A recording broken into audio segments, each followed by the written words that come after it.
Você acompanha agora o Jornal da Rede Alesp. Tudo sobre o Legislativo do Estado de São Paulo. Olá, 19 de abril de 2021, segunda-feira. Eu sou Priscila Silvério. Juntos vamos conferir muitas informações que o Jornal da Rede Alesp traz para você. O Jornal da Rede Alesp chega com muita informação. Vamos falar hoje sobre a PEC da pauta popular. Vamos falar também sobre o mês de conscientização do autismo e a constante luta por direitos. Outro assunto muito importante que vamos abordar é a campanha de divulgação de pessoas desaparecidas nos metrôs de São Paulo. O Jornal da Rede Alesp começa agora. Jornal da Rede Alesp. Bom, e agora nós vamos falar com a repórter Melissa Araújo, que traz os assuntos mais importantes aqui do Parlamento Paulista. Bom dia, Melissa. Quais são as informações que você traz para a gente hoje?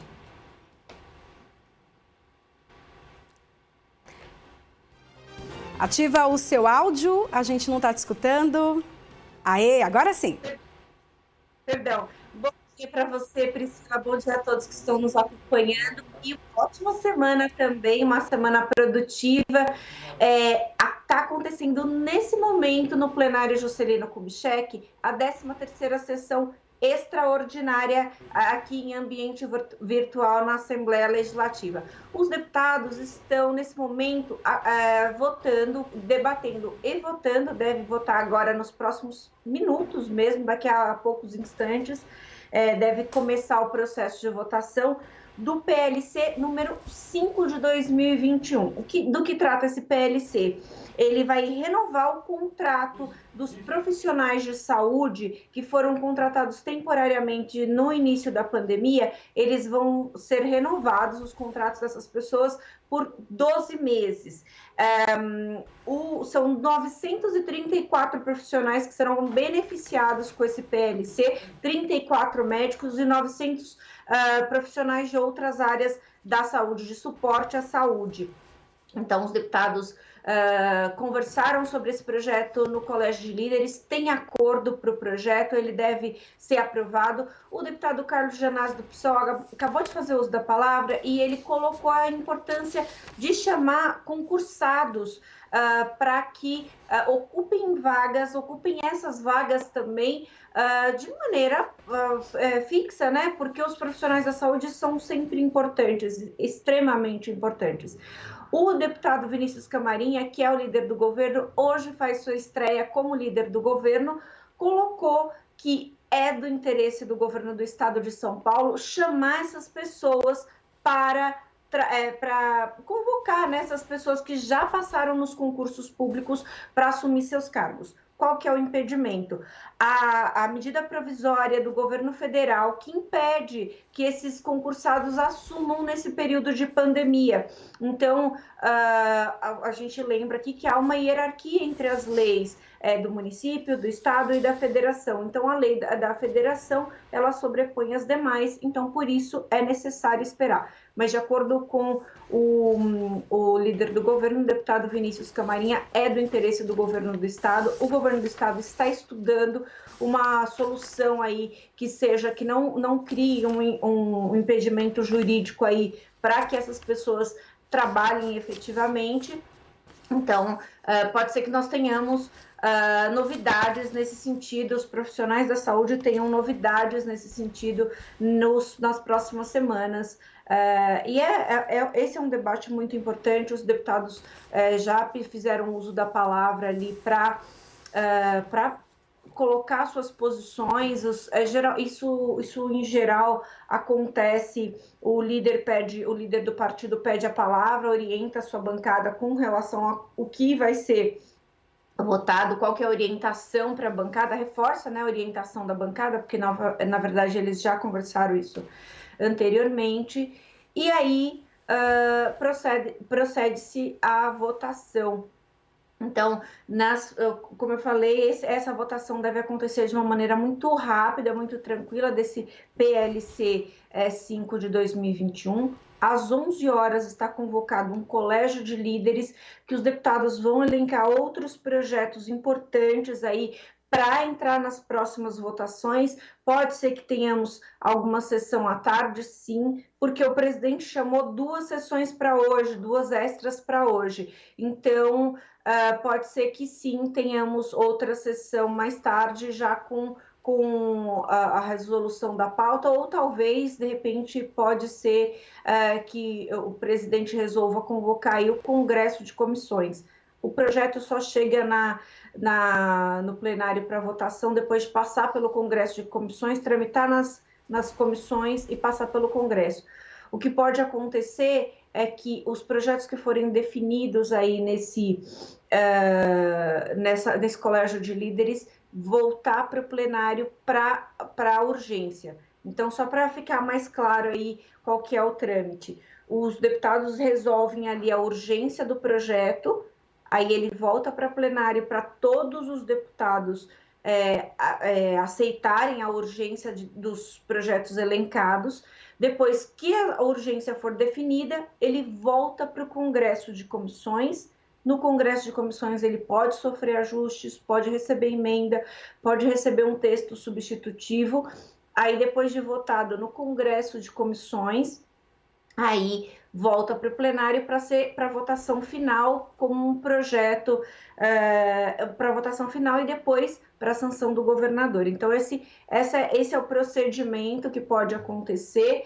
E os deputados, como vai ter feriado essa semana, Priscila, eles estão interessados aí em adiantar as pautas para não deixar nada pendente, né? A intenção dos deputados é adiantar as pautas para não deixar nada pendente. Por isso, inclusive, que foi chamada essa reunião para hoje, porque normalmente as sessões de votação são chamadas para terça e para quarta. Normalmente, porque na verdade os outros dias os deputados trabalham nas suas bases, mas eles fizeram um acordo para dar urgência aí para essa votação, para que a gente possa devolver rapidamente esse projeto para o governo, para que os contratos não sofram, esses contratos, 934, né, são muitos contratos, não sofra nenhuma interrupção, né? Porque há todo o prazo legal e etc. Então, esse é uma informação importante, quentíssima, né? Está acontecendo nesse momento. Talvez é possível, Priscila, enquanto a gente está conversando aqui. É isso mesmo. Melissa, eu vou te interromper um segundinho só para avisar, então, quem estava em casa e assistia pela TV Alesp as atividades, então, parlamentares, a partir deste momento, acompanha ao vivo o Jornal da Rede Alesp. A gente conversa nesse momento com a nossa repórter, Melissa Araújo, que traz, então, um resumo do que aconteceu já nessa manhã aqui no Parlamento Paulista, a votação dos deputados. Melissa, pode continuar. E tá vendo? Eu não falei para você que enquanto nós conversávamos, eles encerravam a votação. É isso, Priscila. Os deputados já haviam conversado isso no Colégio de Líderes. Todos os líderes entenderam a urgência desta proposta de renovar os contratos dos profissionais de saúde que estão lidando com a pandemia desde o começo. Foram pessoas contratadas de maneira emergencial para a pandemia, com um contrato de um prazo pré-fixado de 12 meses. E se esse projeto não fosse aprovado, na hipótese desse projeto não ser aprovado, esses contratos teriam que ser interrompidos. Então, agora, os deputados conseguiram a renovação dos contratos destes profissionais por mais 12 meses. E lembrando que a informação que eu acabei de dar, que que foi dita há poucos instantes aqui na sessão, é que o governo tem interesse de chamar os concursados, convocar os concursados, porém há um entrave para isso, que é a medida provisória que o governo federal lançou aí, que impede o chamamento dos concursados nesse período de pandemia. Então, o governo do estado de São Paulo está tentando uma brecha jurídica, né, para que essas pessoas possam ser chamadas sem nenhum problema aí, nem para o estado e nem para as pessoas que forem chamadas para os concursos, né? Então, a gente pode aguardar novidades aí nas próximas semanas, porque, de acordo com o deputado Camarinha, isso é algo que o governo está interessado em resolver, até porque, Priscila,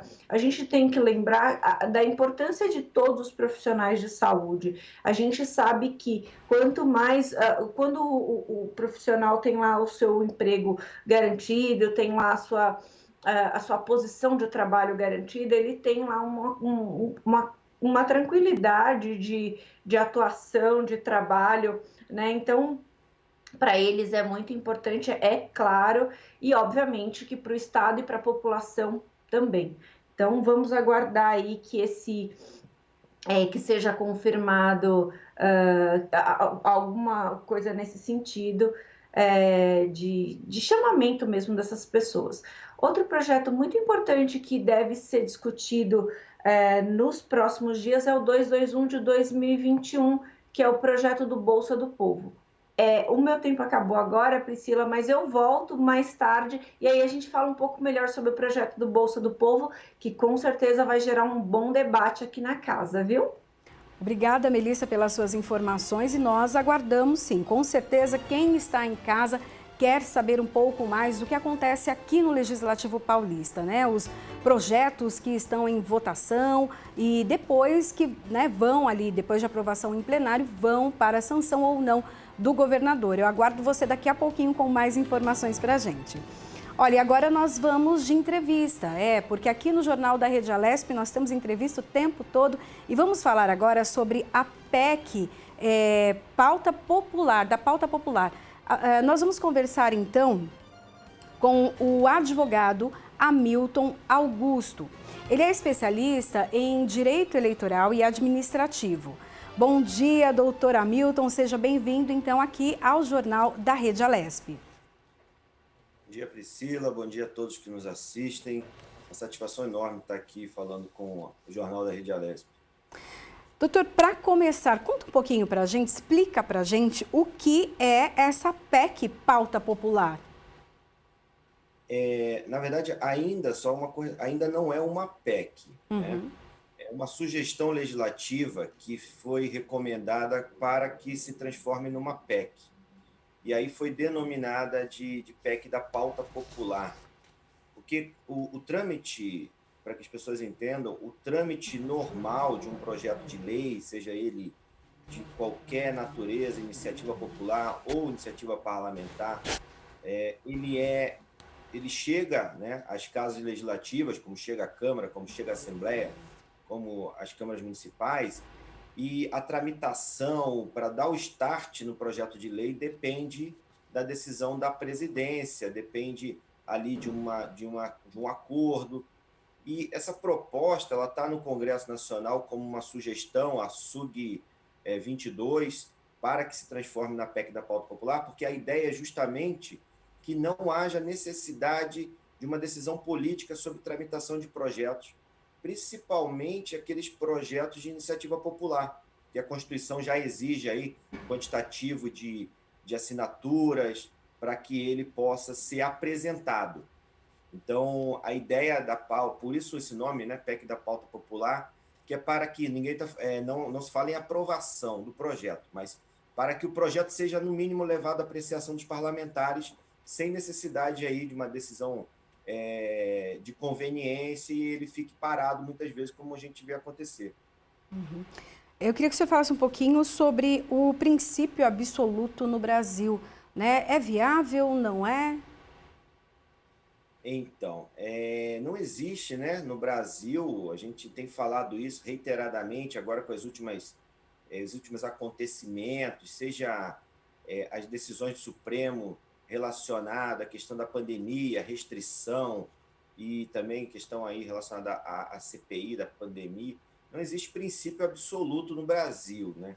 Os princípios constitucionais, eles estão lá na Constituição, a maioria deles, quase todos os direitos garantidos estão no artigo 5º, outros espalhados pela Constituição Federal, mas não há um princípio absoluto na Constituição. Porque a gente sabe que a liberdade, a vida, que são os maiores direitos fundamentais que o cidadão ele pode imaginar, aquilo que ele tem ali de mais concreto, ele pode ser restringido. Muita gente não sabe, é importante falar isso, a própria vida do cidadão ela pode ser retirada em caso de guerra declarada. No Brasil, a gente tem pena de morte, apesar de a gente achar que não, mas em caso de guerra declarada é possível o fuzilamento, a implementação da pena de morte. Então, se a própria vida, que é o maior bem que o cidadão pode ter, ela pode ser restringida, é uma prova aí clara que não existe nenhum princípio absoluto. A liberdade é outra, né? Pode ser restringida simplesmente por uma decisão penal condenatória. Direitos políticos, quando a gente fala em política, o maior bem do político é o seu direito político, que pode ser suspenso por decisão da Justiça Eleitoral e condenatória da Justiça Eleitoral ou de outras que gerem uma eventual inelegibilidade. Então, baseado nisso, não há princípio absoluto no Brasil. É impossível falar em princípio absoluto. Uhum. É possível linkar, né, essa PEC ao artigo 1º da Constituição? Sim, isso aí é muito importante para que a gente tenha noção, né? O artigo 1º da Constituição, ali estão os fundamentos da nossa sociedade, fundamento da República Brasileira. E ali, basicamente, ele define que o poder emana do povo. Então, essa PEC, ela tem toda essa futura PEC, né? Tenho certeza que vai virar uma emenda constitucional. Ela tem todo o vínculo com esse artigo 1º da Constituição Federal. Porque quando fala que o poder emana do povo e os parlamentares, principalmente os parlamentares, são os representantes desse povo, nós vivemos uma democracia semidireta, se o poder emana do povo, que pode, inclusive, por iniciativa própria, propor projeto de lei, não necessariamente precisa do parlamentar para isso, a ideia dessa PEC é justamente efetivar esse direito que está na Constituição. Dar ao povo o poder que é dele. Então, quando fala que o povo pode propor um projeto de lei, apresentar um projeto de lei, embora ele não possa dar o start no andamento, hoje ele não pode dar o start no andamento do projeto de lei. Então, quando você não pode dar o início ao projeto de lei, apesar de você poder apresentar e ficar dependendo de uma conveniência, não de aprovação, mas de andamento, para que o projeto seja de conhecimento de todos os demais membros da casa, você inviabiliza o próprio exercício da soberania popular. Então tem todo o link, essa proposta, com esse artigo 1º, que é o poder soberano do povo no fundamento da República, né? Ser ali uma democracia semidireta, mas com efetivo exercício. Doutor, eu queria que o senhor desse para a gente um exemplo prático, então.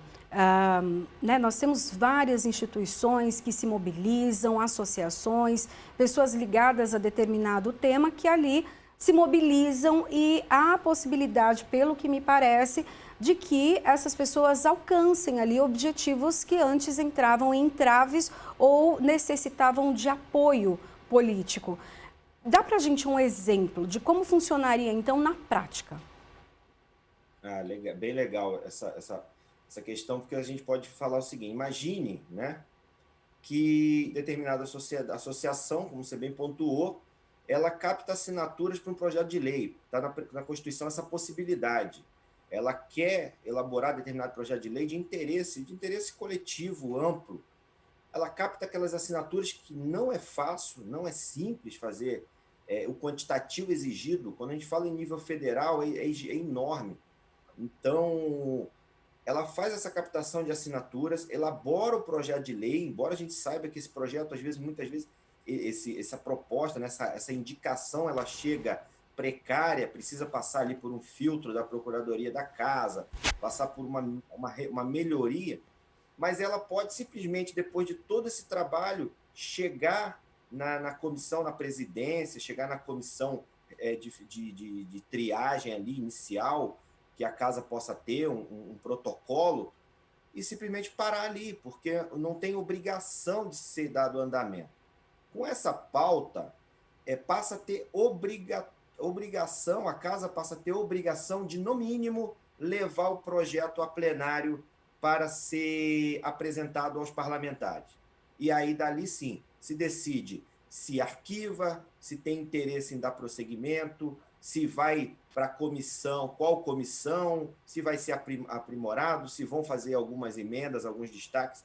Então, passa a ter uma obrigação de ser levado a conhecimento, levado a plenário e lido o projeto. Porque hoje a lei não obriga isso, a Constituição não obriga isso. Como eu falei, ele pode simplesmente chegar no protocolo e ser informado ao órgão responsável e lá ficar, porque não tem obrigação de ser dado andamento. Muitos desses casos, só para pontuar, que já foram feitos dessa forma, projetos de lei de iniciativa popular, foram apresentados às casas legislativas, acontece muito na Câmara dos Deputados, e algum deputado interessado no tema, ele vai lá, pega para si aquele projeto como uma pauta dele e ele dá andamento como parlamentar.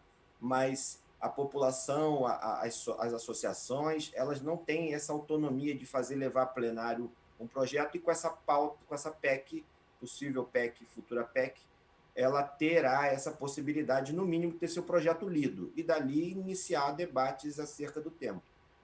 O senhor acha que isso pode até ajudar a incentivar a população a participar mais das decisões políticas? A gente vê que aqui na Assembleia, não nesse momento por conta da pandemia, em que a casa está fechada, mas em momentos normais, né, que a gente pode falar assim, a população vem aqui, né, vai à galeria e faz uma certa pressão, uma negociação ali com os deputados.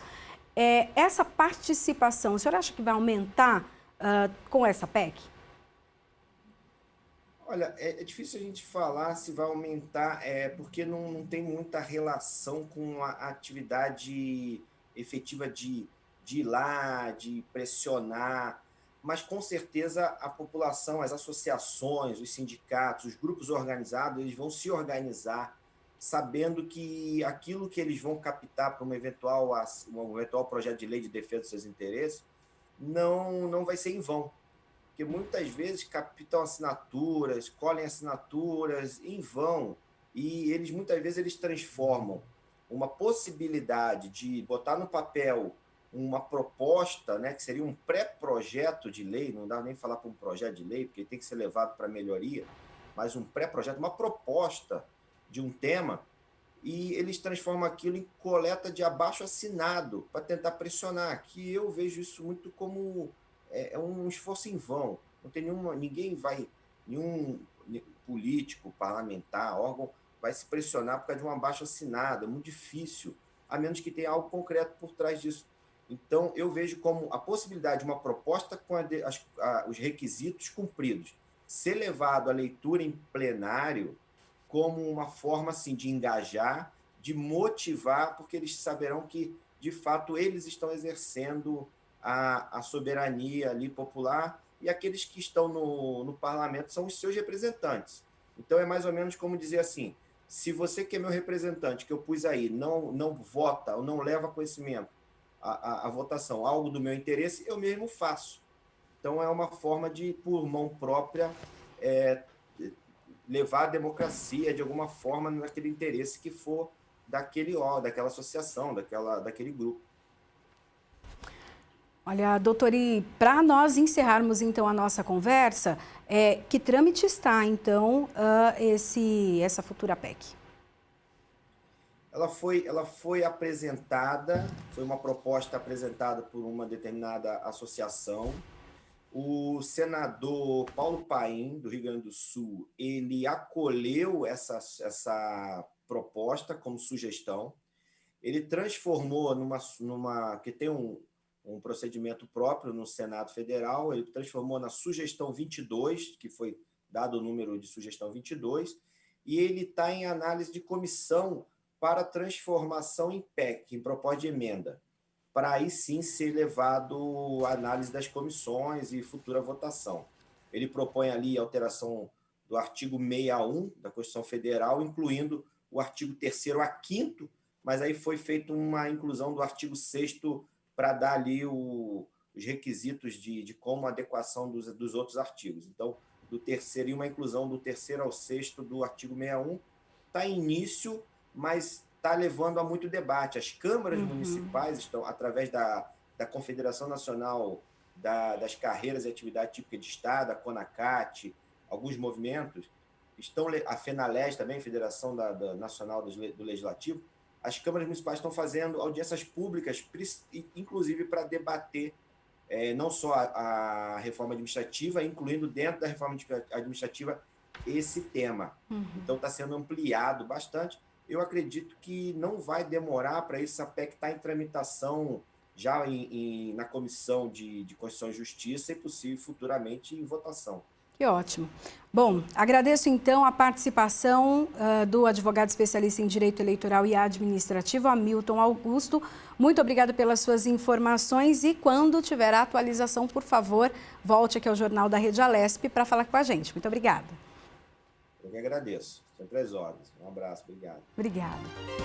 Bom, aprovado por unanimidade o PLC, projeto de lei complementar do Executivo que dispõe a prorrogação de contratos de profissionais de diversos setores da saúde no Estado.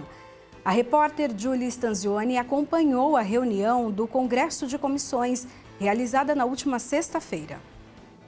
Os deputados paulistas se encontraram em ambiente virtual para debater o projeto de lei complementar número 5 de 2021, vindo do Executivo, que autoriza, em caráter excepcional e em decorrência da pandemia da Covid-19, a prorrogação de contratos por tempo determinado de até 12 meses de profissionais da saúde. Assim, somos favoráveis à sua aprovação, sob o ponto de vista financeiro e orçamentário.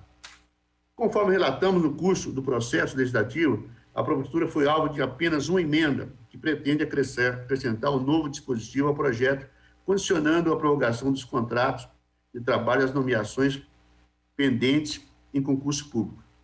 Não nos parece razoável tal medida, primeiro porque estamos diante da situação emergencial decorrente da pandemia da Covid-19 e, portanto, a necessidade de prorrogação é extraordinária e temporária. Líder da bancada do PT na Lesp, a deputada professora Bebel, reiterou a importância da emenda apresentada por seu colega de partido, o deputado Maurici, sobre garantir o preenchimento de quadros na área de saúde com nomeações pendentes de concursos públicos, porém que entende que mesmo sem a emenda sendo colocada para votação, o PLC é essencial nesse momento. Diante da pandemia, e também por uma razão lógica, nós, dos serviços públicos, nós sempre fomos contra essa forma de contratação, mas entendemos que tem que ter uma outra lei de contratação. Então, qualquer emenda que nós fizermos aí, eu acho que vai atenuar muito pouco.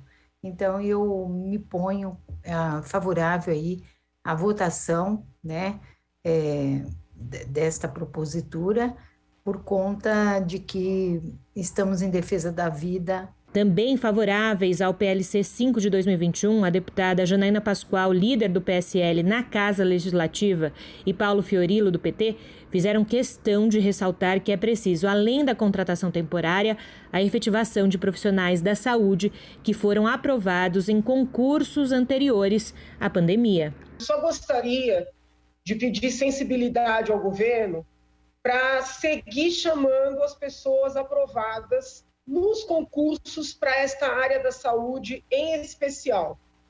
Existem concursos que foram feitos anteriormente até a pandemia, então os cargos já eram existentes. Cito aqui, por exemplo, o concurso para enfermagem, o concurso de Heliópolis.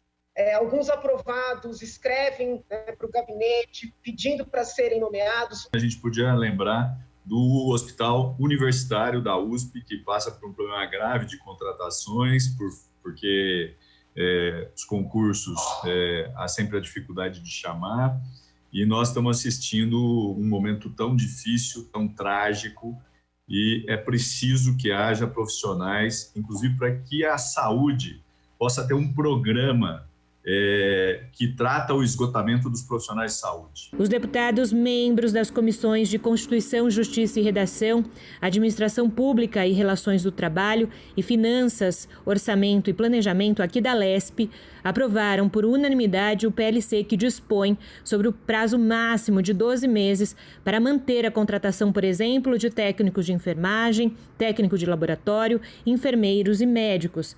Agora o projeto segue os trâmites regimentais do Palácio 9 de Julho e será pautado para ir a plenário e votação já nos próximos dias. Tendo 25 votos, fica aprovado o projeto de número... o parecer do relator do projeto número 5 da Lei Complementar 5 de 2021. Apesar de ser raro normalmente, o risco de um paciente que já teve infecção provocada pela Covid-19 sofrer uma trombose venosa cerebral é muito mais comum do que se pensa, em pessoas que já foram vacinadas, de acordo com o estudo da Universidade de Oxford, na Inglaterra. Os cientistas consideraram a incidência de trombose venosa cerebral e trombose da veia porta, a que leva sangue dos intestinos para o fígado, nas 2 semanas após o diagnóstico de Covid-19. O estudo foi feito com dados de 513.284 pacientes, a maioria dos Estados Unidos. Entre os registros, 20 pessoas apresentaram trombose venosa cerebral, uma incidência de 39 casos por milhão de pessoas.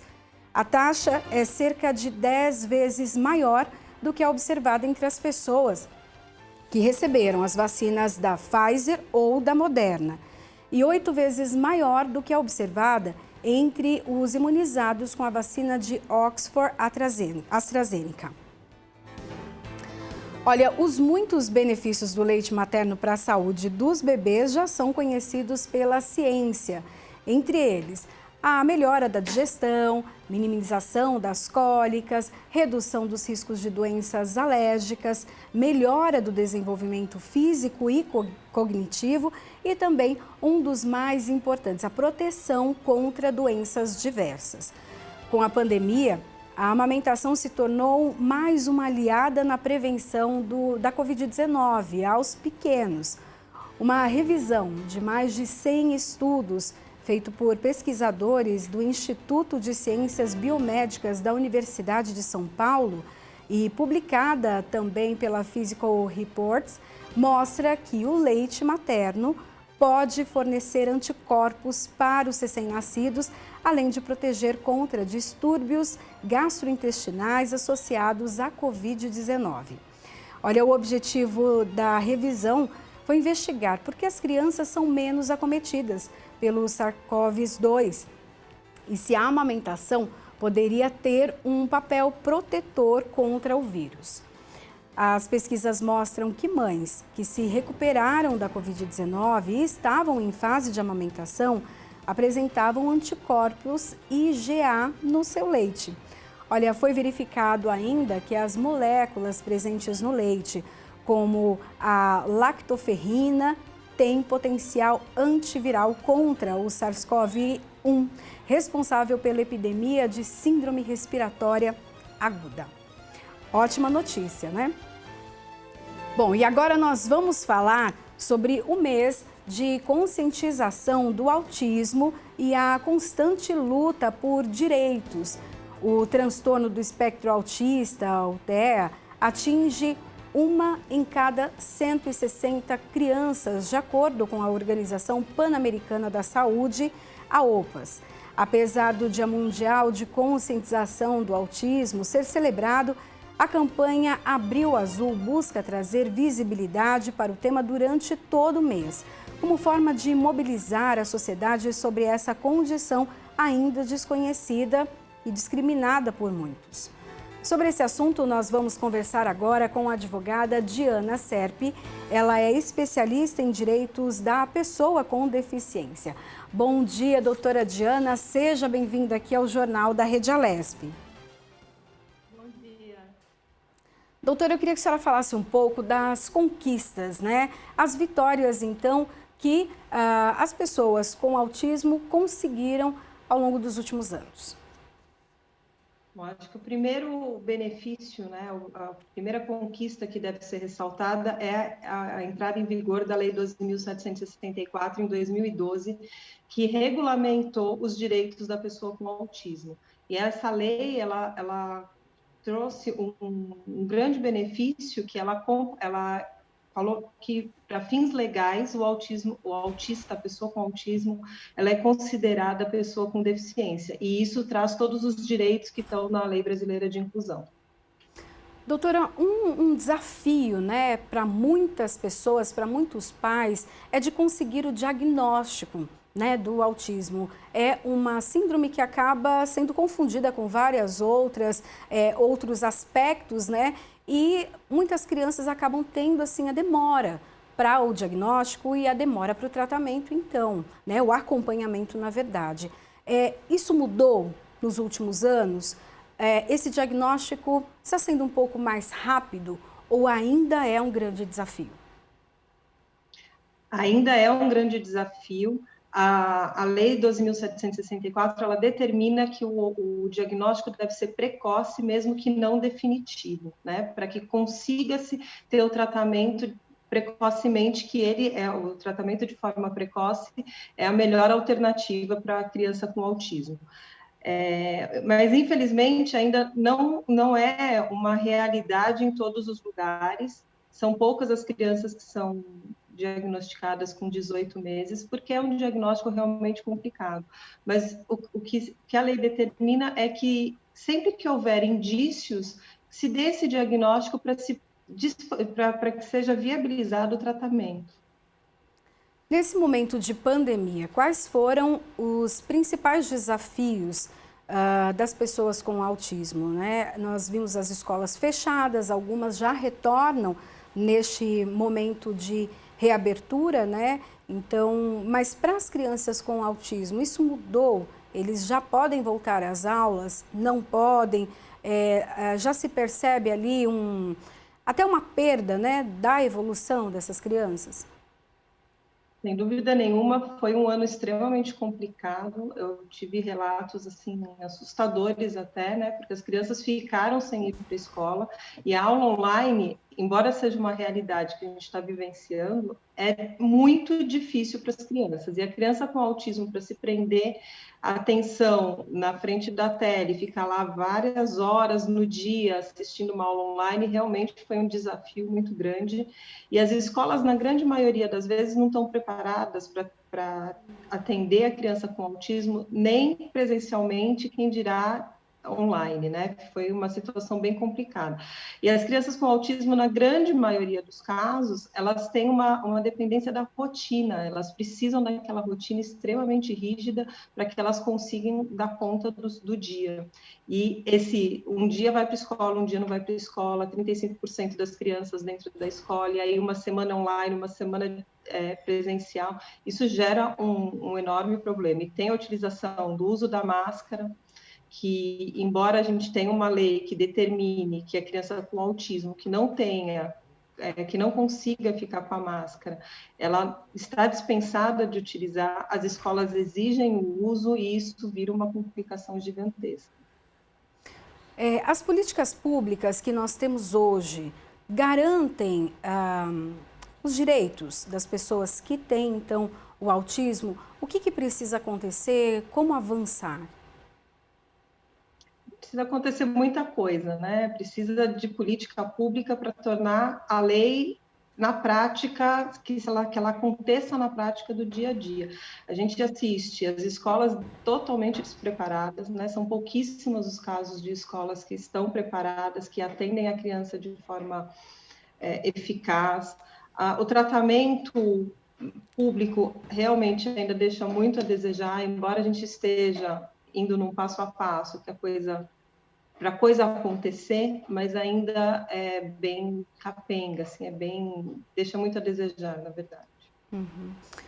Aqui dentro da Assembleia Legislativa existem vários projetos que estão em tramitação, votação, passando ali nas comissões, que buscam garantir os direitos da pessoa com o autismo. Inclusive, tem a Lei 17.353 de 2021, que institui a Semana de Conscientização sobre o Autismo. O que essas datas, né, esses momentos, essa semana, por exemplo, o que muda, né, efetivamente? Porque é uma semana de discussão, de trazer à tona esse assunto e chamar a atenção da população. Tem efeito na população em geral, ou é uma possibilidade das pessoas envolvidas nesse assunto levar as causas até para o Poder Legislativo, para o Executivo, chamando atenção? Eu acho que são as duas coisas, né? Como acaba sendo um mês que se fala muito do autismo, né? Embora o Dia Mundial seja o dia 2, o mês de abril é um mês que se fala muito de autismo. É um mês que as pessoas tendem a escutar mais sobre o assunto e até ter mais informações, né? Porque eu acho que um dos grandes problemas é a falta de informação que a população em geral tem e trata o assunto com uma certa discriminação, como você disse, né? Por desconhecimento, porque a partir do momento que as pessoas têm a informação, elas tendem a entenderem e a respeitarem as diferenças. É um mês que se leva ao Poder Legislativo, obviamente, é um mês em que há discussões, é um mês que há audiências públicas, é um mês que realmente o assunto vem à tona e é tratado com mais ênfase. Mas eu entendo que seja um assunto que tenha que se tratar o ano inteiro, todos os dias, para que realmente a gente venha a ter políticas públicas, que a gente tenha os direitos todos garantidos. Há uma discussão no Legislativo também sobre a prioridade, né, de grupos, pessoas que têm alguma, né, síndrome de Down, os autistas, alguns grupos que precisam entrar ali na prioridade para vacinação. Eu queria que a senhora falasse um pouco sobre isso, sobre essa questão da vacinação, levando em consideração, como a senhora já disse, que eles têm uma dificuldade muito grande, por exemplo, de usar máscara, né? Então, não conseguem se proteger e também, de uma certa maneira, não protegem o outro, né? Bom, sem dúvida alguma, a criança com autismo, a pessoa com autismo, ela tem que ter prioridade na vacinação, ela tem que entrar no grupo prioridade das pessoas com deficiência, porque é uma realidade, existe essa hipersensibilidade e eles têm realmente uma dificuldade muito grande na utilização da máscara. Óbvio que já tem muitas pessoas que já se adaptaram e não tem mais esse problema, mas ainda tem pessoas que têm extrema hipersensibilidade sensorial e não conseguem usar máscara. E isso é um problema para a criança retornar para a escola, para proteger a ela e aos outros que estão ao redor dela, a família. Isso realmente, a prioridade tem que existir indiscutivelmente. Nesse momento de pandemia, todos os esforços da saúde se voltaram para a Covid-19. Mas as outras doenças estão aí, os acompanhamentos médicos, eles continuam tendo a necessidade. No caso, então, dos autistas, houve também a interrupção desse atendimento, as pessoas precisaram de um atendimento especializado, não conseguiram, como foi? Bom, as terapias foram todas suspensas no início da pandemia, né, em março do ano passado, e ficaram suspensas por um período. E a regressão das crianças foi gigantesca, porque elas realmente precisam daquele tratamento, elas ficaram bem desreguladas. Os casos que eu tenho aqui dos meus clientes, 90% teve muita dificuldade, porque depende realmente daquela terapia para ficar regulado. Então, e a terapia online tampouco funcionou, né? Porque se a gente não consegue que a criança preste atenção muito tempo no computador ou no telefone, a gente também não tem como achar que a terapia vai ser eficaz, né? Então, as clínicas voltaram, regressaram gradativamente, foram voltando, os tratamentos foram sendo retomados. Para aquelas pessoas que tiveram o tratamento negado nesse período, né? Claro que levando em consideração que a saúde volta os olhos para a pandemia de Covid-19. Mas essas pessoas, elas têm algum direito até jurídico de ter ali um atendimento especializado, particular e custeado pelo governo ou pelos planos de saúde?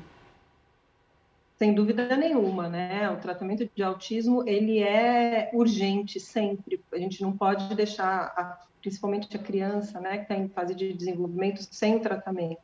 O tratamento é urgente, por isso, independente da pandemia, o tratamento é devido e deve ser feito, sempre que houver, obviamente, a indicação médica. Doutor, e quais são os direitos que toda pessoa com deficiência tem? São direitos gerais ali para todos os tipos de deficiência, todos os tipos de síndrome, ou não? Para cada síndrome, para cada especialidade, né, cada doença específica ou deficiência específica, no caso, tem um direito diferenciado? Não, a Lei Brasileira de Inclusão, ela garante o direito para qualquer pessoa com deficiência. No caso do autismo, a gente tem uma lei, como é um transtorno, ele não era considerado uma pessoa com deficiência até a lei. Então, como tem a lei que garantiu a comparação, a equiparação do autista para pessoa com deficiência, então está incluído na Lei Brasileira de Inclusão. Mas a Lei Brasileira de Inclusão, ela traz direitos para todas as pessoas com deficiência. Cite alguns para a gente, doutora, alguns desses direitos, então, que a pessoa com deficiência tem? Tem direito à não discriminação, eu acho que esse é um direito importantíssimo, que a gente ainda assiste, infelizmente, a muitas histórias tristes de discriminação. Ela tem direito a condições de igualdade na escola, então tudo que for necessário para que aquela pessoa se desenvolva pedagogicamente dentro da escola, ela tem direito que seja feito, né, como adaptação de material, adaptação de prova, porque precisa se dar condições de igualdade. O que a lei preza, que eu acho fundamental, é realmente essa história das condições de igualdade para todas as situações da vida cotidiana, né? Para que a pessoa tenha condições de viver em sociedade em condições de igualdade.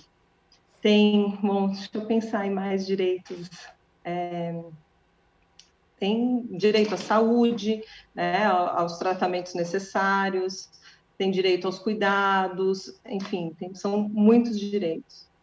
A senhora falou sobre essa questão da discriminação. Quando que ela acontece? De que maneira ela é notada? Tem a questão, por exemplo, de não ser aceito em uma escola, e isso já fica muito evidente, né, que é uma discriminação. Mas em quais outros momentos, outras situações em que a discriminação com o autista, com a pessoa com autismo, acaba ficando evidente? A discriminação na matrícula, né, de não ser aceito na escola, isso é extremamente corriqueiro, porém é muito difícil de se comprovar, porque as escolas acabam fazendo de uma forma com que a família não tenha provas para que isso seja levado adiante. Então, é muito importante as pessoas, quando se virem nessa situação, se protegerem com provas e fazerem a denúncia na delegacia da pessoa com deficiência que a gente tem aqui no estado de São Paulo, que é muito importante para que essa história não se repita mais. Ora, a gente tem histórias de capacitismo, por exemplo, de discriminação, que é super comum a gente ver alguém falando, por exemplo, você está parecendo um autista, porque a pessoa está quieta, né? Recentemente a gente teve um caso que teve uma super divulgação em cima desse assunto. Comparar o autismo, por exemplo, como se fosse pejorativo ser uma pessoa quieta, então ela compara ao autismo, né? Isso ainda é uma realidade e a gente, infelizmente, vê isso acontecer de forma muito corriqueira. E qual a punição para uma pessoa que comete, então, um crime desse, então, de discriminação? E no caso, a senhora falou das delegacias, da delegacia, né, especial, então, para atendimento desses crimes cometidos contra as pessoas com deficiência. Como chegar, acionar essa delegacia e quando a pessoa, quem pode denunciar, né, um crime nesse sentido, ou de maus tratos, ou de discriminação, vai em qualquer delegacia, precisa ter prova? Explica para a gente como funciona isso. Pode ir em qualquer delegacia, mas aqui no estado de São Paulo, aqui na capital, a gente tem a delegacia da pessoa com deficiência, que é sempre melhor, né, nesse tipo de assunto, porque é uma delegacia especializada que está acostumada a levar adiante esse tipo de assunto de discriminação. Então, o atendimento acaba sendo mais direcionado, mais especializado. Então, para todo mundo que sempre, para quem me pergunta, eu costumo falar que eu acho melhor realmente que seja feito um boletim de ocorrência na delegacia da pessoa com deficiência. Qualquer pessoa pode denunciar, maus tratos, qualquer pessoa pode denunciar, discriminação, se você assistiu uma cena de discriminação e quiser denunciar, você também pode denunciar, e a própria pessoa ofendida, ou a família da pessoa ofendida.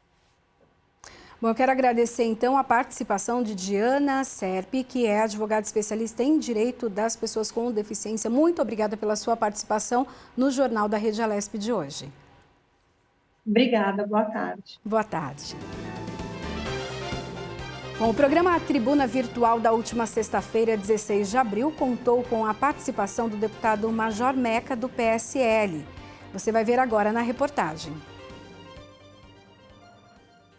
Ele falou sobre a situação dos hospitais no estado de São Paulo e a contaminação de policiais pelo novo coronavírus.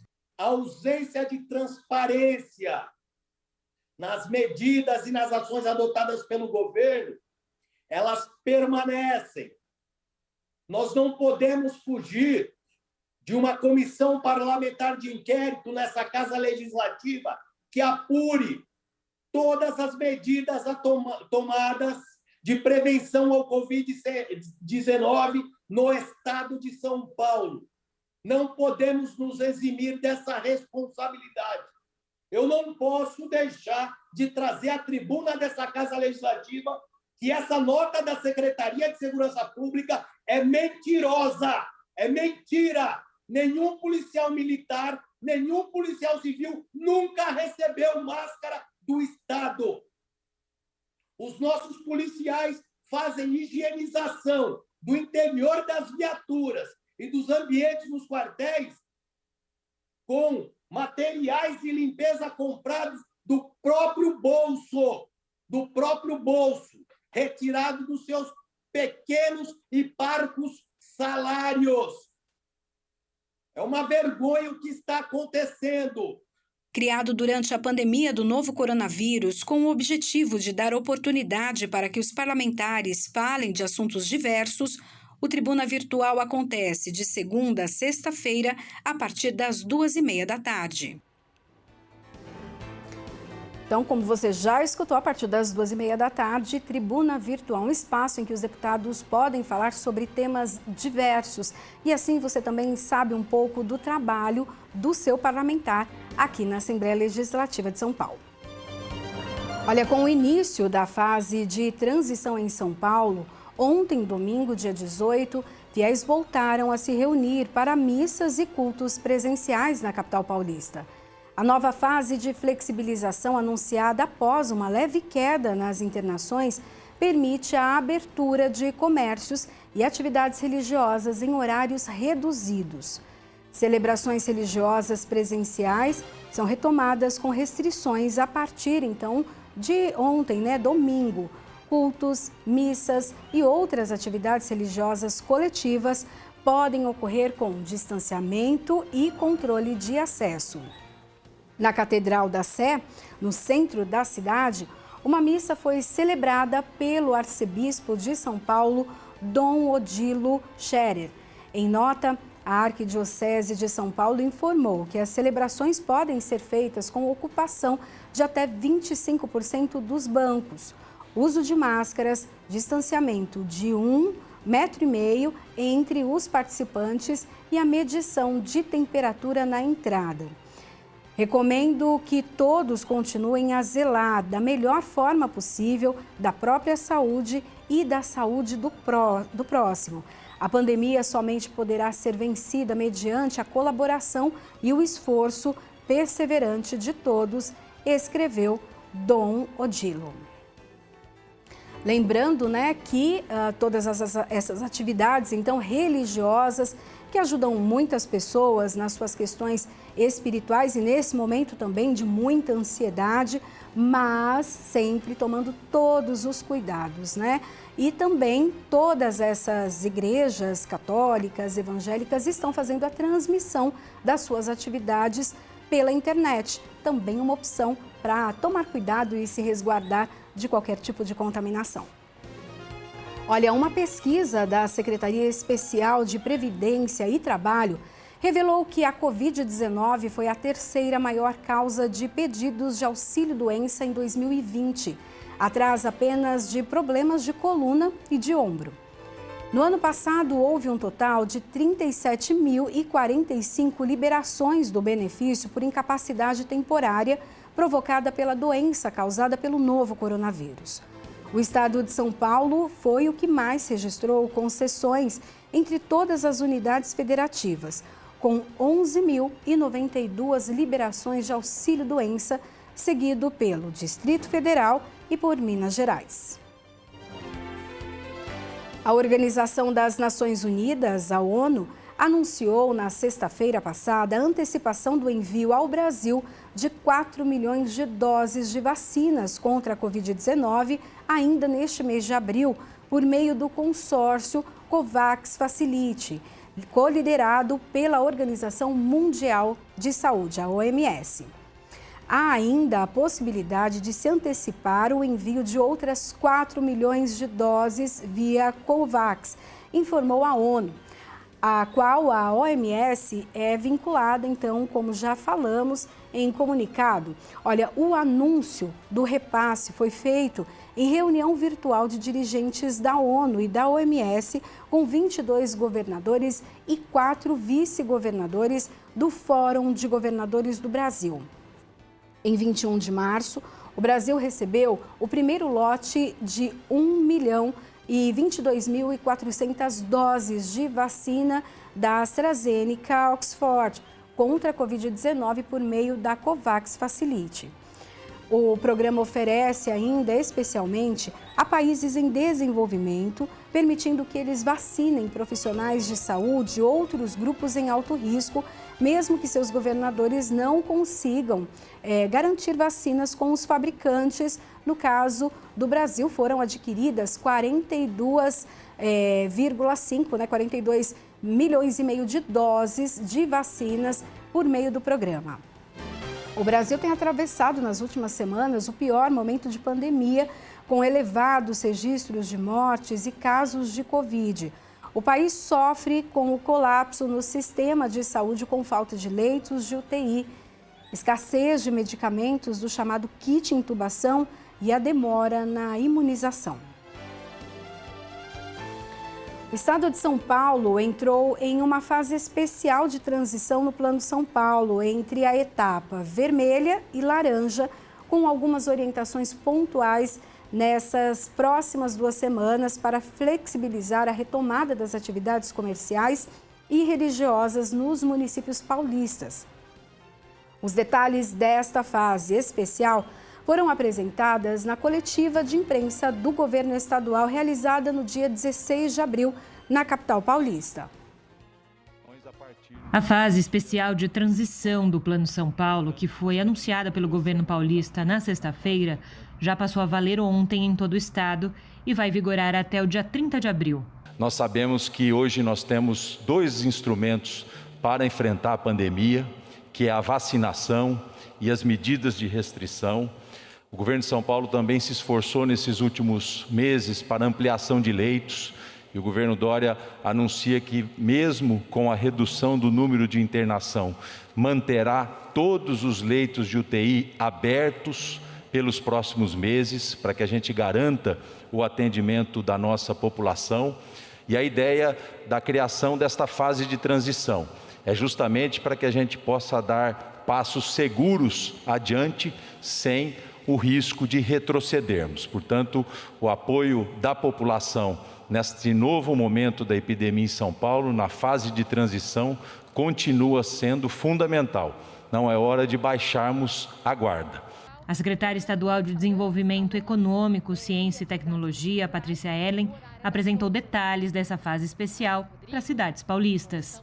Então, nessa fase de transição, nós vamos ter um retorno seguro e gradual, vamos manter o toque de recolher, o teletrabalho para atividades administrativas e o escalonamento da entrada e saída de atividades e uma regra única para todo o Estado, para que essa transição aconteça em segurança. Na próxima página, o detalhamento dessa transição, ela inicia agora no domingo, dia 18 de abril, a primeira semana, né, na verdade são 6 dias, do dia 18 de abril a 23 de abril, do domingo à sexta-feira.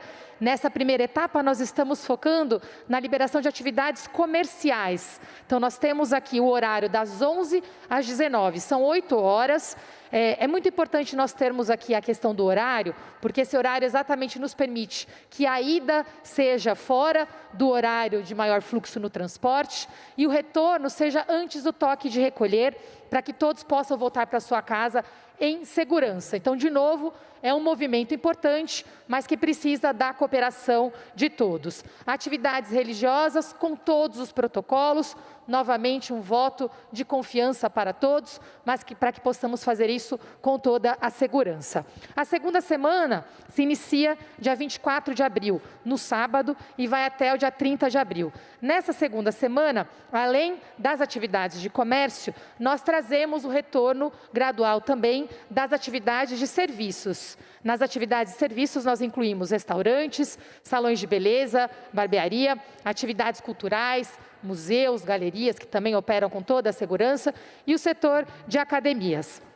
Serviços em geral, clubes, parques, também todos retornando nesse modelo gradual. Lembrando que restaurantes, salões e atividades culturais, o horário é das 11 às 19, seguindo o horário do comércio, porque é um funcionamento parecido, e o setor de academias, atendendo também o pleito do setor, entendendo que é um funcionamento diferente, das 7 às 11 da manhã e depois das 15 às 19, porque nesse período da manhã, tipicamente as academias são perto das casas, não haverá um transbordo para o transporte público. Então, tudo isso foi feito com um diálogo com os setores. E o pedido deles, em geral, foi: precisamos retomar nossas atividades, precisamos de um voto de confiança e faremos com total responsabilidade.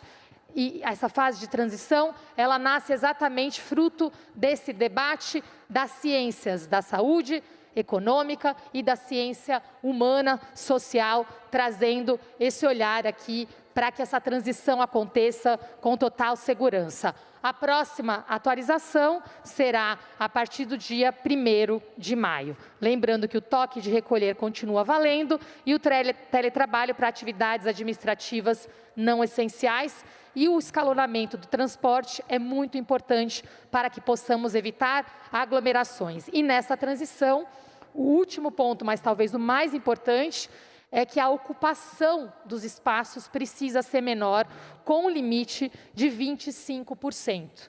Já o coordenador do Centro Estadual de Contingência da Covid-19, Dr. Paulo Menezes, pediu atenção redobrada para a alta transmissão do novo coronavírus, apesar da queda significativa de internações no estado. Internações, semana passada estávamos com praticamente 100 internações por 100 mil habitantes a cada 15 dias, e hoje, felizmente, estamos com 82 internações a cada 100 mil habitantes em 2 semanas. Então, também um progresso importante, mas eu queria chamar a atenção para que nós continuamos com uma alta transmissão do vírus, com um número novo de casos ainda bastante importante. Isso se reflete nas internações e nos óbitos. Como a gente tinha falado em relação aos óbitos, também nós vínhamos assistindo, infelizmente, um crescente número de óbitos, mas já há agora uma indicação de estabilização no número de óbitos, com perspectiva de queda progressiva daqui para frente, como nós tínhamos previsto. De forma que, nesse sentido, o Centro de Contingência avaliou ser possível permitir algum nível transitório, ou melhor dizendo, transicional, de atividades que estavam suspensas, entendendo que também a sociedade tem outras necessidades. É preciso que todos sobrevivamos a essa pandemia. E é nesse sentido que essas medidas são anunciadas. Alguns números dessa redução de ocupação nos hospitais de São Paulo foram destacados pelo secretário estadual de Saúde, o Jean Gorenstein. É a segunda semana consecutiva de queda no percentual de internações, baixamos 10% o número de internações e, se comparar da semana fechada, da semana anterior com a semana retrasada, da 14 para a 13ª semana, tivemos uma queda de internação de 17,4%. No final da coletiva de imprensa, o vice-governador de São Paulo, Rodrigo Garcia, reforçou muito cuidado para evitar a Covid-19. Se protejam, se cuidem e vamos continuar juntos no combate a essa pandemia. O país registrou 1.553 mortes pela Covid-19 nas últimas 24 horas e totalizou neste domingo 373.442 óbitos desde o início da pandemia. Com isso, a média móvel de mortes no Brasil nos últimos 7 anos chegou a 2.878. Em comparação à média de 14 dias atrás, a variação foi de um aumento de 7%, indicando tendências de estabilidade nos óbitos decorrentes da doença. Os números estão no novo levantamento do consórcio de veículos de imprensa sobre a situação da pandemia de coronavírus no Brasil. Consolidados às 20 horas de ontem, domingo, o balanço é feito a partir de dados das secretarias estaduais de saúde. Já são 88 dias seguidos no Brasil com a média móvel de mortes acima da marca de 1.000. O país completa agora 33 dias com essa média acima de 2.000 mortos por dia. Nos últimos 23 dias, a média esteve acima da marca de 2,5 mil. Número muito alto, ainda muito cuidado para todos nós. A fiscalização do Comitê de Blitz do Governo do Estado e da Prefeitura de São Paulo resultou na interrupção de uma festa clandestina na Vila Maria, na zona norte da capital paulista, na madrugada de ontem. No local, cerca de 100 pessoas estavam aglomeradas e, em sua maioria, não utilizavam máscara de proteção facial. Os responsáveis pelo evento foram encaminhados pelo Departamento de Polícia de Proteção à Cidadania para a elaboração de termo circunstanciado. Entre o sábado e a madrugada de domingo, a Polícia Militar atuou na forma preventiva na capital, litoral e interior em 34 ações de apoio à vigilância sanitária e 4.338 dispersões, flagrando 607 pontos de aglomeração em todo o estado. Segundo a Polícia Militar, mais de 42 mil veículos foram vistoriados e 97 pessoas foram presas, sendo que 59 eram procuradas pela Justiça. Em tempos tão difíceis, nós ainda precisamos noticiar das festas clandestinas. É uma falta de responsabilidade não só consigo mesmo, mas com o outro. Tantas pessoas morrendo numa situação tão difícil e ainda assim nós precisamos falar para a população para tomar cuidado. O Instituto Butantan recebeu na manhã de hoje, segunda-feira, mais 3.000 litros do insumo farmacêutico ativo, o IFA, matéria-prima até agora para a produção da Coronavac. A matéria-prima vai ser suficiente para produzir mais 5 milhões de vacinas contra a Covid-19.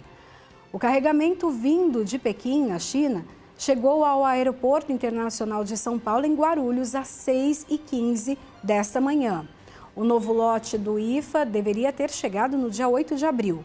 Com o atraso, o Butantan vai completar a entrega das 46 milhões de doses de Coronavac com o Ministério da Saúde até o dia 10 de maio. A promessa inicial é que essas doses seriam entregues ao governo federal até o fim de abril.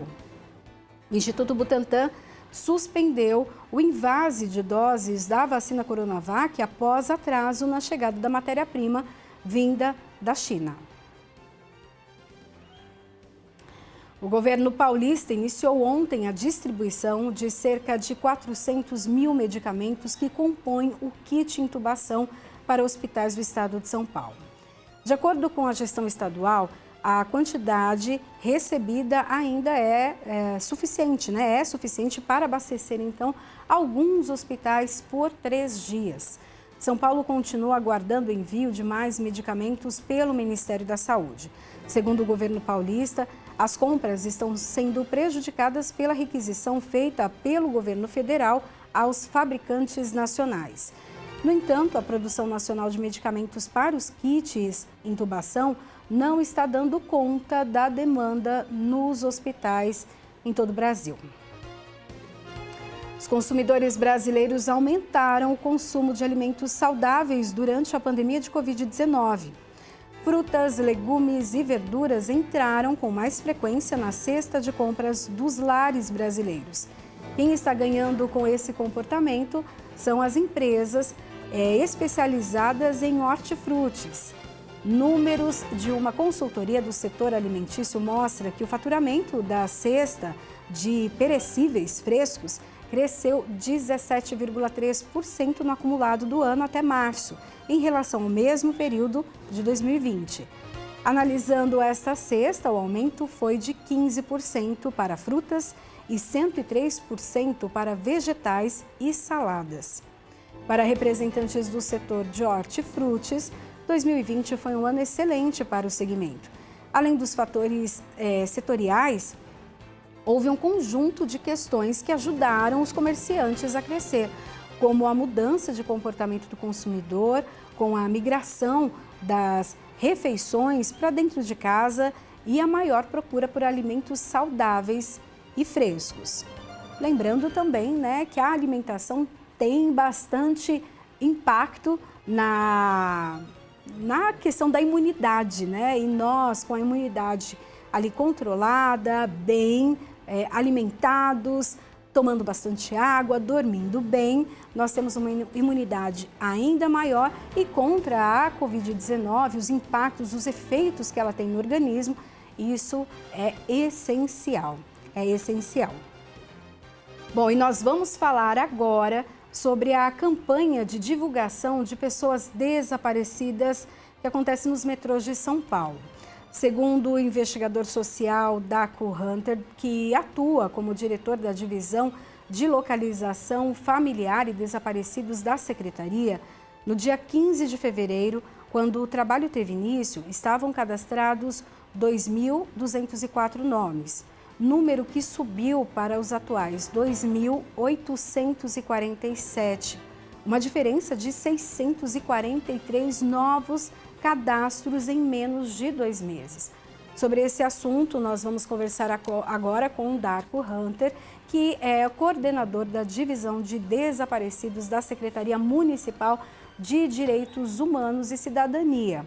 Bom dia, Darko. Seja bem-vindo aqui ao Jornal da Rede Alesp. Bom dia, Priscila. Bom dia a todos os que estão assistindo. Bom dia, seja bem-vindo. Bom, conta um pouquinho para a gente sobre essa campanha, como funciona, como as estações, né, de metrô ali foram preparadas. Certo. Toda semana é encaminhado 5 casos para serem passados na TV Minuto do metrô.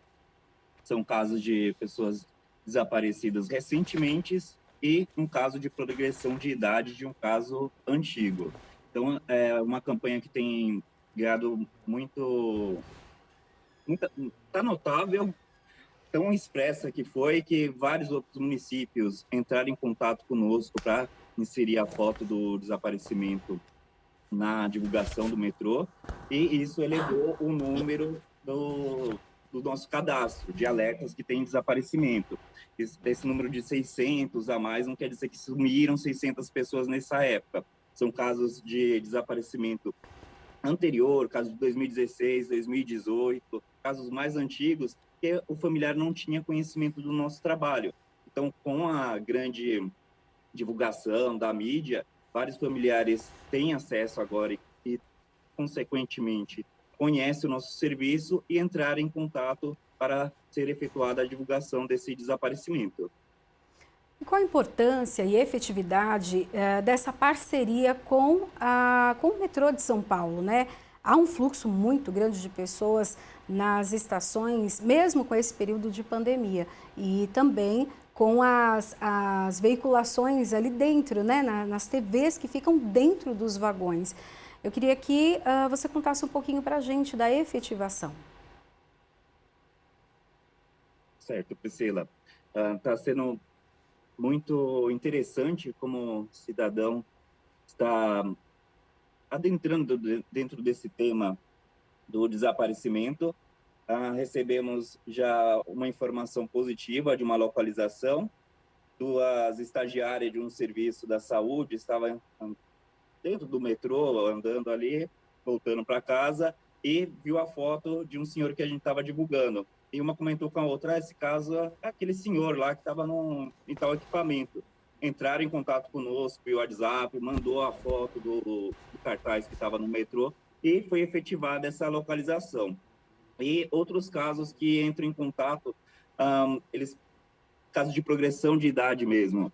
É muito interessante ver isso, que era um tema que não tinha não era tão falado assim pela mídia, e agora poder sentir também, até os próprios cidadãos, a sociedade, pegando uma foto de progressão de idade, um caso de 2002, e fazendo uma comparação com pessoas que poderiam ser aquela pessoa, demonstra como que foi importante na parte da localização e da conscientização sobre a temática de desaparecimento, que é uma situação que acaba fazendo muitas famílias sofrerem, e com essa divulgação, com essa campanha com o metrô, temos a oportunidade de trazer um pouco mais de esperança para esses familiares. Darco, isso que você falou dessa identificação até pelo sistema de saúde, né?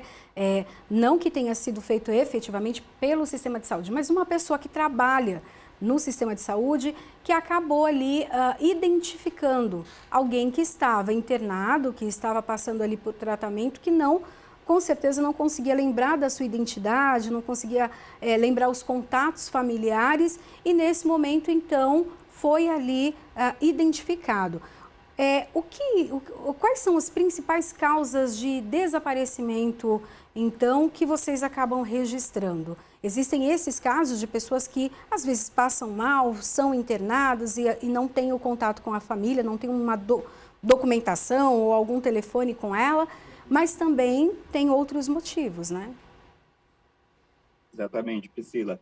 Aqui da nossa divisão, os casos que mais acompanhamos com maior frequência são casos de idosos que perderam a memória, saúde mental, conflito familiar e questões de dependência química. Tem uma questão das crianças, né? As crianças que acabam desaparecendo por vários fatores. Essas crianças, a foto delas, ela pode ser foto divulgada? Como funciona? Porque tem toda uma questão da legislação também para proteção, mas quando, no caso dela, que houve um desaparecimento, isso é quebrado, pode-se divulgar? Explica para a gente como que funciona, então, toda essa situação. Certo. No caso de uma criança desaparecida ou de qualquer outra pessoa desaparecida, ainda sem saber as causas do desaparecimento, o bem maior que é importante. Então, a foto é divulgada, temos o nosso parceiro do Ministério Público, o Programa de Localização e Identificação de Desaparecidos, que também efetua a divulgação de cartazes, a Polícia Civil, Delegacia de Pessoas Desaparecidas. O importante, além do cartaz da divulgação, uma informação que sempre repassamos a todos os familiares, é sempre inserir o telefone de um órgão público que trabalha com a questão do desaparecimento, a temática de desaparecimento, para evitar trotes, é uma situação que ocorre muito, fraudes. Então, a gente sempre orienta, tá passando o contato da Divisão Desaparecido, do Ministério Público ou da própria Polícia Civil. Em que momento a pessoa é considerada desaparecida? Né? Tem pessoas, como você mesmo comentou, que tenham idosos que têm Alzheimer e acabam saindo de casa. Em quanto tempo a gente pode falar essa pessoa desapareceu? Isso, quem acaba definindo o tempo é o familiar que conhece a rotina daquela pessoa, o familiar que vai notar aquela diferença do horário, sempre saía do trabalho e voltava para casa, sempre atendia o telefone, não está atendendo o telefone. Familiar que vai definir isso. Assim que perceber que a pessoa desapareceu, pode ser efetuado o BO desaparecimento. A gente orienta nessa época de pandemia efetuar pela delegacia eletrônica, mas caso a pessoa não tenha acesso à internet ou dificuldade, pode ser efetuado na delegacia, no distrito policial mais próximo de sua residência. E não é necessário aguardar nenhum momento após perceber que a pessoa está desaparecida.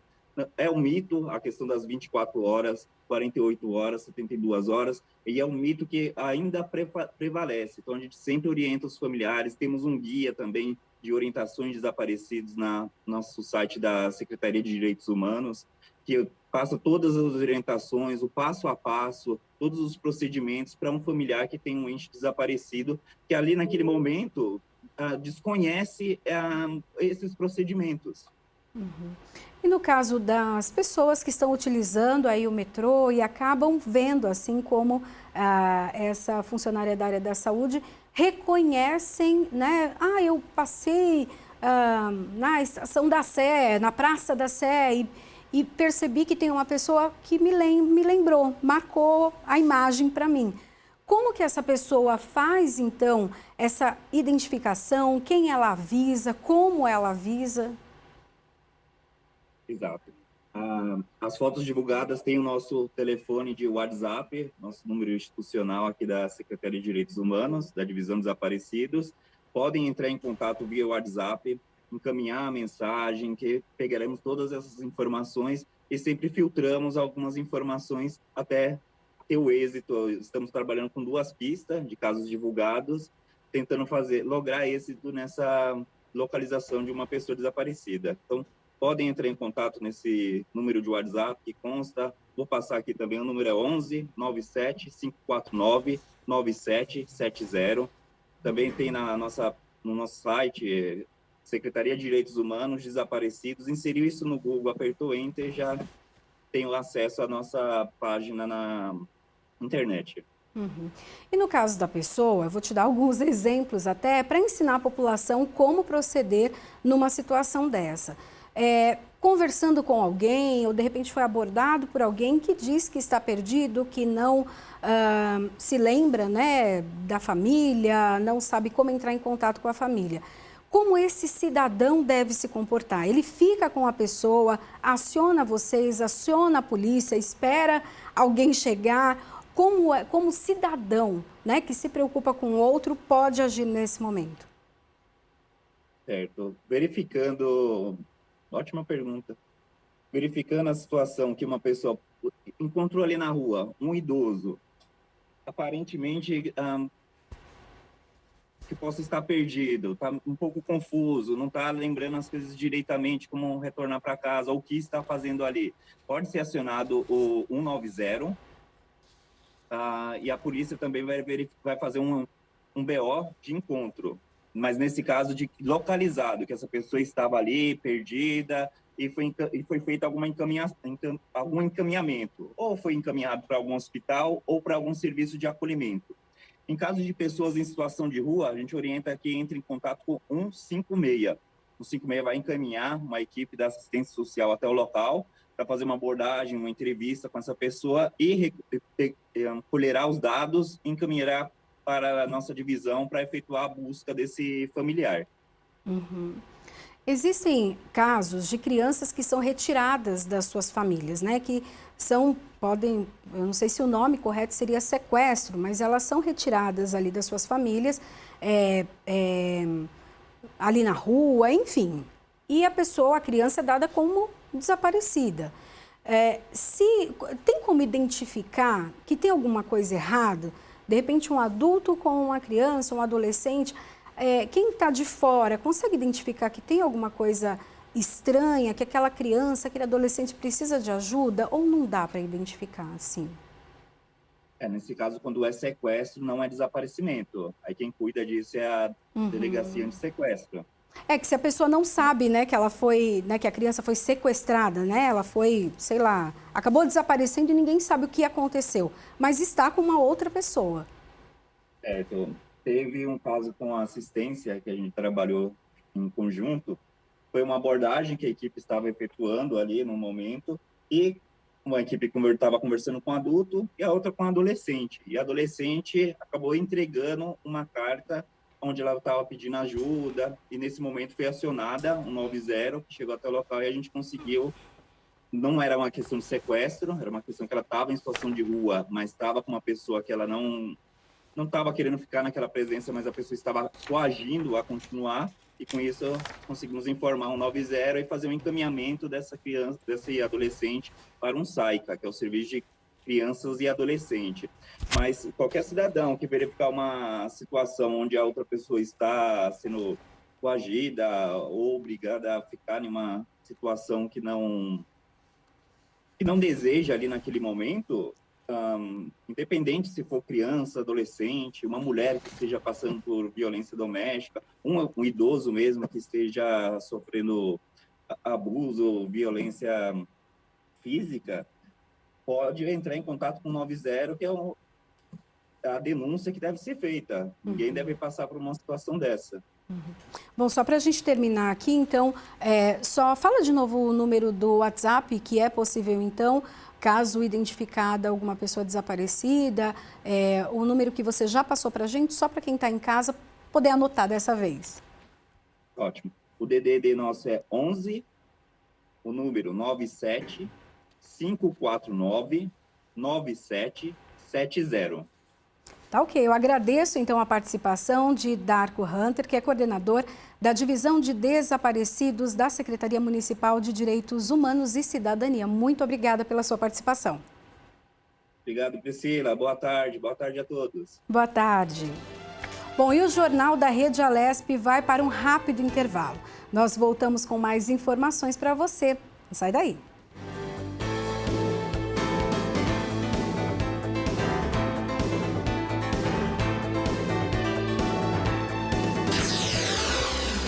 Você acompanha Jornal